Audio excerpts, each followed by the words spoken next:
welcome to the fancy new studio setup. I got some interesting new lights, as you can see in the background.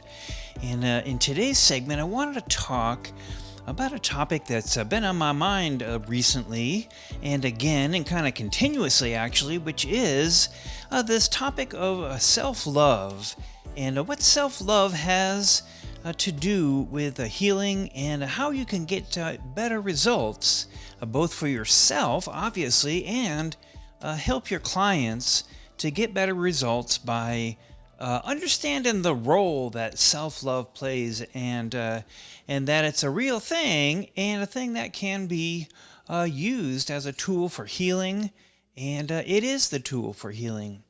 And I'll just share a little bit about my own experience and 3 tips that I've got for kind of bringing better results, more powerful results with self-love and seeing it as a healing tool unto itself. And that is how I see it, and that's how I apply it in some of the health challenges that I've gone through in my life. I've noticed that, if you really want to bring healing to yourself, and if you understand how healing works with the body, well, healing is a self-healing process. The body heals itself, and it needs to have the right conditions. And self-love is one of those conditions. I think it might even be the preeminent condition. And the first thing that you need to have, the first kind of element, energy that you need to bring on in to the healing circle. And some of the things that, the 3 things that I wanted to bring attention to, the mindset, I suppose, with self-love, and the mindset to capture, this is kind of the first thing, is that it's kind of all up to you. We bring the healing to ourselves, like nobody is coming to rescue you. The healing comes from inside of us. And so if there's let's say a source of a problem, if, that's kind of how I might, kind of describe what a health issue is like a problem. And when a problem comes about, well, our friends certainly do help us, and they do bring that energy as well. But, let's say, for instance, we have to ask for that. And I've noticed a lot of people have become comfortable sharing kind of the intimate aspects of their struggles and their challenges and their healing journeys, on Facebook and asking for support. And I've done that myself when I was going through a surgery, a hip surgery, and I, reached out like that, and I knew that was part of the healing process, was to, to share what I was going through, to not keep my, my pain a secret, and that I was being challenged, and of course I needed to ask people for help for different things. And the help came, and a big part of that healing process for me in that experience was the help that came, and also the asking for the help. So that's the thing, is to bring the focus and the awareness that for the healing to occur, when we talk about self-love, it's coming from inside of us.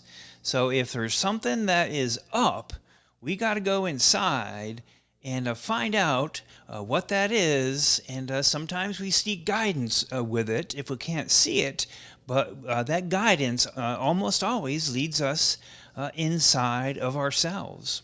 The second tip I wanted to say about self-love, and I think this is really important, is to say that or share that self-love healing, to get real results, it's an active process. And the more activity, well, you should say, not in terms of like a frantic activity, but the energy that you bring to the process is going to determine to a certain extent, what you get back. And so a couple of things that I do for my self-love healing process, and just, bringing that energy of self-love and appreciation, and healing those places that are hurting inside, is meditation. That's the first thing that I would recommend. Is just two things that I do. around this about the active process is meditate every morning. And that was recommended to me by a guru a bunch of years ago at a Hay House conference, and for a reason I can't explain, it just stuck. To meditate every morning, first thing. Doesn't have to be a long time. 5 minutes, 10 minutes, 15 minutes. But the consistency of it and how it clears the mind, brings clarity to how we see ourselves. And when that clarity comes, or as it comes, journaling is the second thing that I do. So I do some meditation first. I may do some movement, but then I always do some journaling, a little bit of writing. Sometimes I do it on a computer. That's how I do it now. But to get those clear thoughts and the things that I'm moving towards, and the barriers that are in the way, like helps me to bring some self-awareness to those dark places, those shadowy places. The third tip that I wanted to say is self-expression. And when it comes to self-expression, the term I often use is, like, let's bring voice to that. Bring voice to this thing, and that thing could be, it could be bringing voice to an emotion. It could be a voice to a frustration or a past, injury inside of ourselves, something we need to bring light to or to bring healing to. But the self-expression, and that's why I love my friends and other healers in psychodrama, self-expression, psychodrama theater, voice coaches who work in this area, breath coaches who work in this area, who help you to express what that thing is that might be in the way. And it often is something that's in the way, something that causes us not to appreciate ourselves and to not bring ourselves up to the level of importance to allow healing to occur. Things, and then two symptoms of this kind of shadow elements. Two symptoms of the shadow elements of the lack of self-love, or the opposite of self-love. And the first one is I would call like a self-hatred and shame. So self-hatred and shame, self-loathing, these are really common feelings and emotions and shadow elements that are common amongst all of us. And one of the things that becomes super helpful in this process is, again, bringing some voice to it, and to realize that the things that sometimes we feel like we're not good enough, and we have that self-loathing, we just kind of suck, and I never did this, and I didn't do that, and I tried this, and I failed at that, and those are all aspects of shame and self-hatred. And the second one is embarrassment. These are emotions, kind of shadow two types of shadow self emotions. So embarrassment. And embarrassment is that thing that happens. It's I can't explain it in full, in depth, and detail, but there's a reason why God gave us that element, that emotion of embarrassment. It's so we develop ourselves, and if we weren't embarrassed for anything, well, what would we be? I don't even want to say it.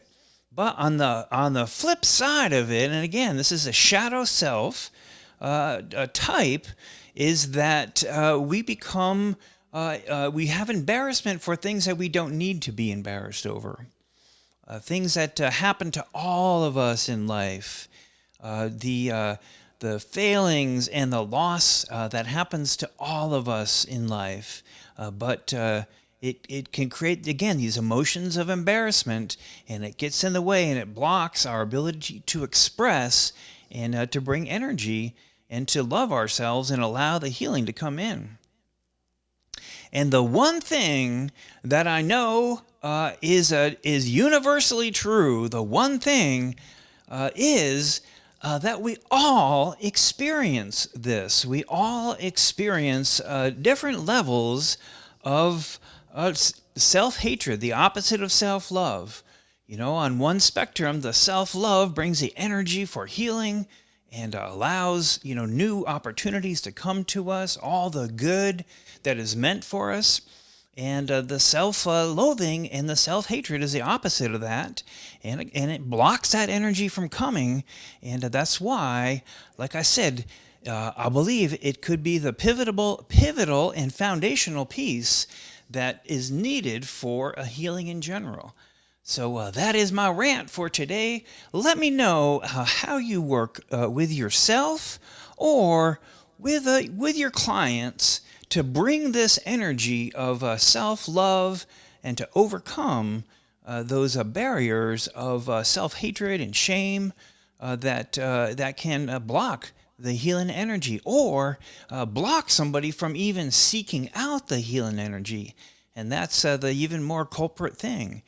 People won't seek out, they won't value themselves enough to go and seek help with a problem that can be solved.